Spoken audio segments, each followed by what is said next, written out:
Are you anticipating the worst about something? Are you catastrophizing? So occasionally when bad things happen or when a situation unfolds in our life, our egoic mind, what it does is it likes to control and it likes to scan through all possible outcomes. And then occasionally it gets fixated on the worst possible outcome. Now, why does this happen? Well, the egoic mind, it likes to protect us. And it thinks that, by actually expecting the worst, maybe it can prevent it.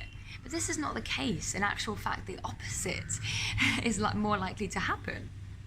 So recently, the energies of India, it has presented me with a series of challenges, and I've kind of been put through the washing machine or hung out to dry a few times, and I've watched myself go through these challenges.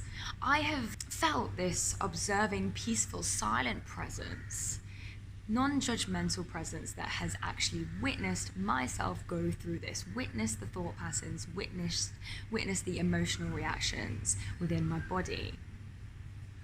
And I've noticed that, yes, I do have a tendency to catastrophize, or my egoic mind does. So I've witnessed this inner monologue, this voice inside my mind that sounds like me, that likes to convince itself that it is me. But it is not me, because I have the capability of observing the voice, of watching the voice. So how can it be me? So I have watched this voice and I have realized that yes, it likes to catastrophize. And I have continuously woke up in the midst of a thought train that is saying blah, blah, blah, worst case scenario. I've woke up from my unconscious identification with the voice, with that thought stream, and I've realized what I'm doing, and I've dropped it, and I've come back into the present moment. I've found myself an anchor. What's going on in my emotional body? What can I see? What can I feel? What can I sense?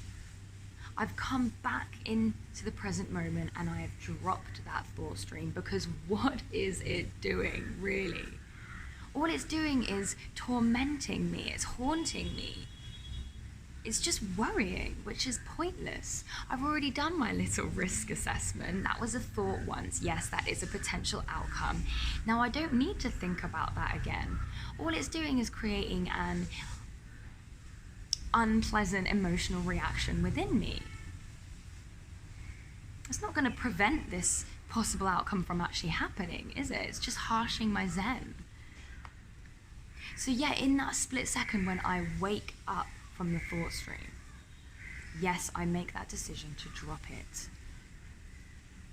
I think it was, I can't pronounce his name, Michel de Montag or something, that said something along the lines of, my life has been full of terrible misfortunes that have never actually happened. And it's true. We spend so much time worrying about things that never actually happen, because you know what, the actual likelihood of the worst case scenario actually unfolding in our life is usually pretty low. It really is. And you know what, even if it does happen, oftentimes the worst case scenario isn't even as bad as we think it is, or as the mind, the inner monologue, likes to think it is. In order not to harsh our zen and to suffer unnecessarily at the hands of these unnecessary, worrisome thought patterns, what we do is wake up in the midst of this thought train, or if we notice the thought as it comes before it gains momentum, then we realize that the fact that we have noticed it is a gift. It is wisdom. And at that point, we are presented with an opportunity to either descend into the chaos of this thought, invoking an unpleasant emotional reaction within us, invoking neurosis within the mind, or we can come back into the peace of the present moment.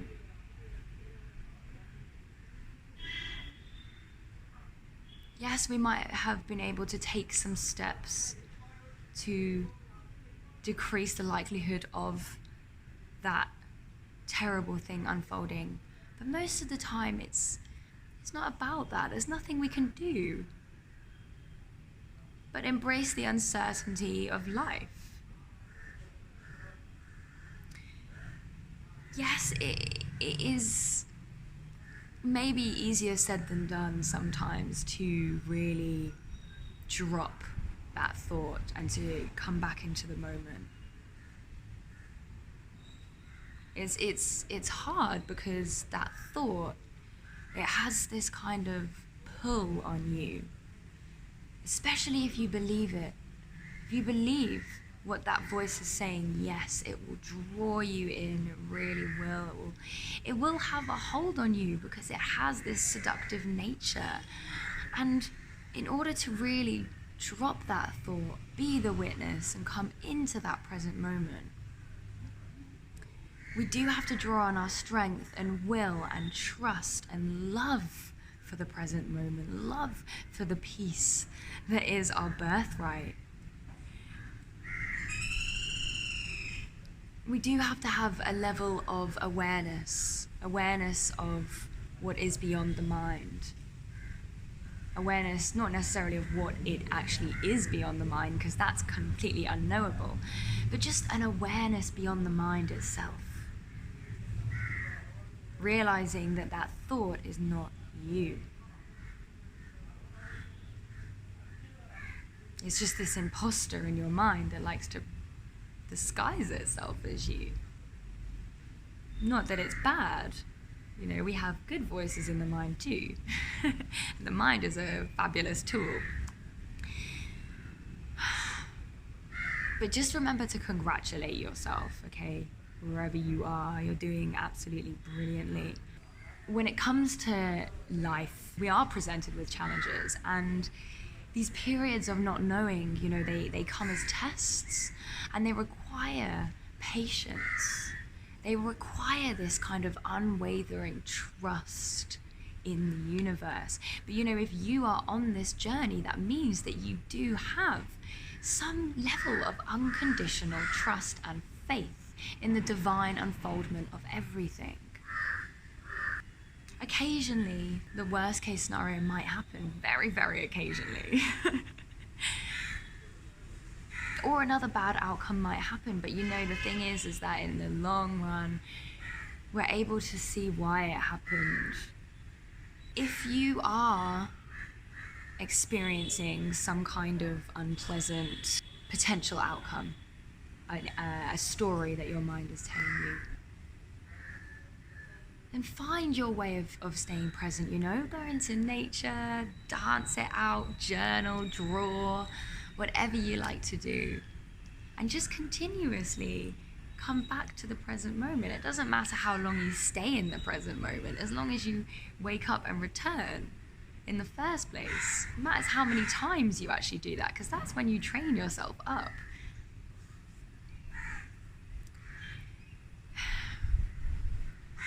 So, embrace and accept uncertainty in life.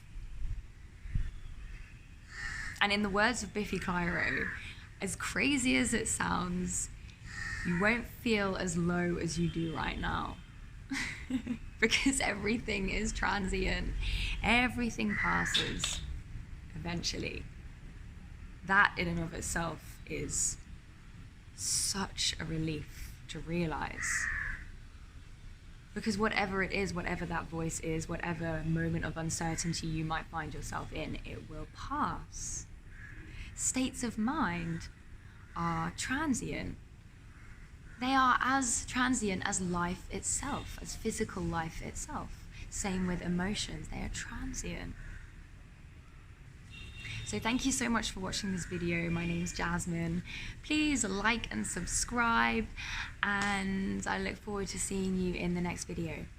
Bye bye bye bye!